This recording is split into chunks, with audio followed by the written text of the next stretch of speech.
വാർത്തകൾ തുടരുന്നു. മറ്റൊരു പ്രധാനപ്പെട്ട വാർത്തയിലേക്കാണ്. റിപ്പബ്ലിക് ദിന പരേഡിൽ കേരളത്തിന്റെ നിശ്ചല ദൃശ്യത്തിന് അനുമതിയില്ല. കേരളം നൽകിയ 10 മാതൃകകളും കേന്ദ്ര പ്രതിരോധ മന്ത്രാലയം അംഗീകരിച്ചില്ല. വാർത്തയുടെ വിശദാംശങ്ങളുമായി ഹരിത കരുണാകരൻ ചേരുന്നുണ്ട്.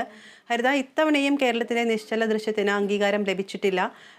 എന്തൊക്കെയാണ് 10 മാതൃകകളാണ് കേരളം പ്രതിരോധ മന്ത്രാലയത്തിന് സമർപ്പിച്ചിരുന്നത്. പക്ഷേ ഇതിനൊന്നിനും തന്നെ അംഗീകാരം ലഭിച്ചിട്ടില്ല. എന്തൊക്കെയാണ് തുടർ വിവരങ്ങൾ? എന്തായിരിക്കും ഇനി അടുത്ത നടപടി? വിദ്യ, ഇക്കൊല്ലത്തെ റിപ്പബ്ലിക് ദിന പരേഡിൽ കേരളത്തിന്റെ നിശ്ചല ദൃശ്യത്തിന് അനുമതി ലഭിച്ചില്ല എന്നാണ് ഇപ്പോൾ പുറത്തുവരുന്ന വാർത്തകൾ.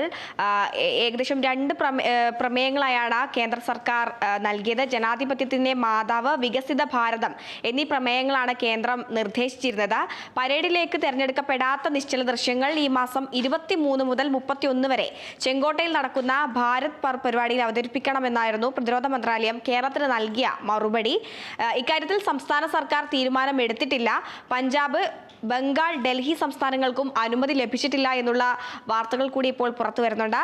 ഭാരത് പർവിൽ പങ്കെടുക്കില്ലെന്ന് പഞ്ചാബ് മുഖ്യമന്ത്രി ഭഗവത് മാനും വ്യക്തമാക്കിയിട്ടുണ്ട്. കേരളം 10 ഡിസൈനുകൾ നൽകിയിട്ടുണ്ടായിരുന്നു. കേരളത്തിന്റെ വികസന നേട്ടങ്ങളാണ് ഉൾപ്പെടുത്തിയിരുന്നതെന്ന് PRD അഡീഷണൽ ഡയറക്ടർ വി സലീൻ പറയുകയുണ്ടായി. എന്നാൽ ജൂറി നിർദ്ദേശിച്ച മാറ്റങ്ങളോടെ രണ്ടാമതും അവതരിപ്പിക്കുകയുണ്ടായി. ത്രിമാന അവതരണം ആവശ്യപ്പെട്ടിരുന്നെങ്കിലും പരിമിതികൾ മൂലം നൽകുന്ന സാഹചര്യം ഉണ്ടായിരുന്നില്ല.